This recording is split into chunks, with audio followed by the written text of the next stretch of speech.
Dzirdi mani? Ļauj, es tev ko pastāstīšu. Kas es esmu? Es esmu piepe. Kas tavuprāt ir mežs? Zemes places, kur aug daudz koku? Nu, tik vienkārši gan nebūs. Mežs ir augsti koki un sīki kociņi. Veci koki un pavisam jauni. Mežs ir taisni, līki, resni un tievi koki. Arī tādi, kas sagāzušies cits pār citu. Mežs ir savīti koku vainagi, kas rada ēnas, un robi tajos vainagos, caur kuriem ielaužas gaisma. Mežs ir dobumaini koki un arī koki, kas izgāzušies ar visām saknēm.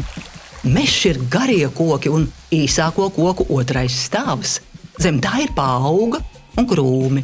Vēl zemāk ir lakstaugi, sīku krūmi, sonas un ķērpji. Mežs ir tīklojums augsnē, ko veido baktērijas, aļģes un sēnes. Mežs ir putni, zvēri, kukaiņi, gliemeži, zirnekļi, vaboles, ērces.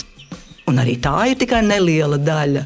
Mežs ir ieplakas, uzkalni, mitrās un sausās vietas. Tas ir kustīgs, mainīgs un dzīves attiecību tīkls. Mežu veido gadalaiki, vējš, vētras, uguns, saule, lietus un sniegs, siltums un augstums, dzīvība un arī nāve. Mežu veido arī cilvēks. Mežs tāpat kā cilvēks nekad nebūs perfekts, jo perfektas var būt tikai piepes.